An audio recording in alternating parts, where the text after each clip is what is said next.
Welcome back to Shabnam's cooking. இப்போ நம்ம தக்காளி கடையில் செய்ய போகிறோம். அதுக்கு தேவையான பொருட்கள் வெங்காயம், தக்காளி, கருவேப்பிலை, மல்லித்தழை, பச்சை மிளகு எல்லாம் எடுத்து வச்சுருக்கு.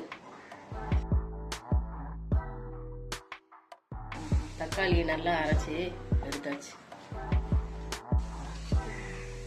எண்ணெய் நல்லா ஒரு தாராளமாக 2-3 ஸ்பூன் போட்டுக்குவோம்.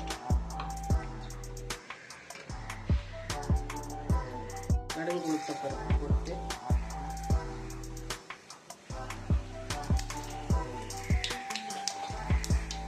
ஜீரகம்,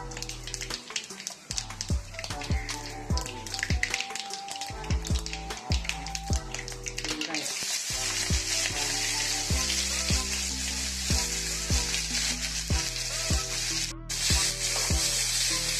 நல்லா தாளித்து கொஞ்சம் ப்ரௌனாக ஆகணும். நம்ம பச்சை மிளகா போடுவோம்.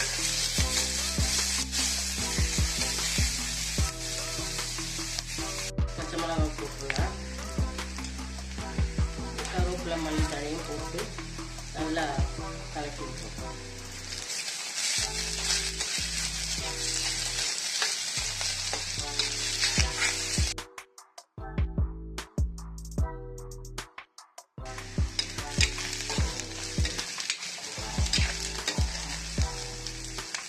உப்பு சேர்த்துடலாம்.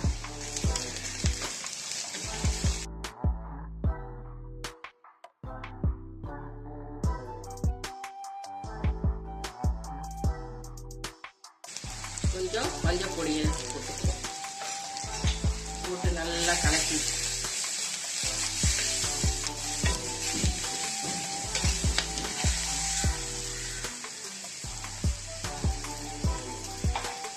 வெள்ளைப்பூடு பேஸ்ட் போடுவோம்.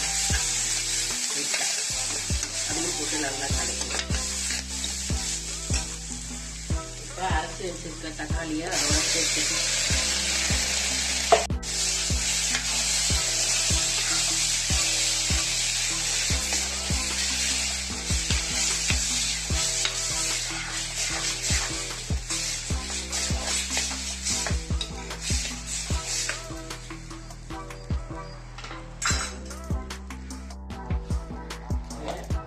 இதோட கொஞ்சம் தண்ணியையும் சேர்த்துட்டு நல்லா கொஞ்சம் கொதிக்கும். ரொம்ப ஈஸியாக செய்யக்கூடியது. 15 நிமிஷம் தான். அழகா நல்லா ருசியாக சாப்பிடுறது.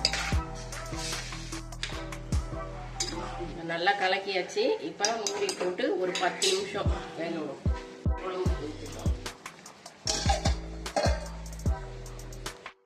10 நிமிஷம் ஆயிடுச்சு. இப்போ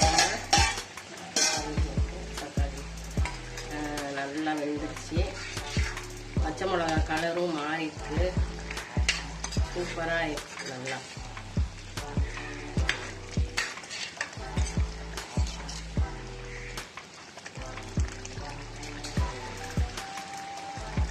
இப்போ தக்காளி குழம்பு ரெடி ஆயிடுச்சு. இது சாதத்துக்கு, இட்லி, தோசை எல்லாத்துக்குமே நம்ம போட்டு சாப்பிடலாம். இது லஞ்சுக்கும் டக்குன்னு ஏதோ குழம்பு என்னடா செய்யறதுன்னு யோசிக்காம டக்குன்னு ஒரு 4 தக்காளி எடுத்தோம், அரைச்சோம்.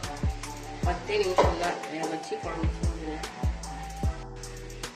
லஞ்சுக்கு, டிஃபனுக்கு நம்ம ஒரு முட்டையை வேக வச்சு கூட இதை போட்டு கொடுத்து விடலாம். நல்லா பெரட்டி சாப்பிட்டு. தக்காளி குழம்பு ரெடி ஆயிடுச்சு. இது நல்லா லஞ்சுக்கு, ஆஃபீஸ்க்கு கொடுத்து விடலாம்.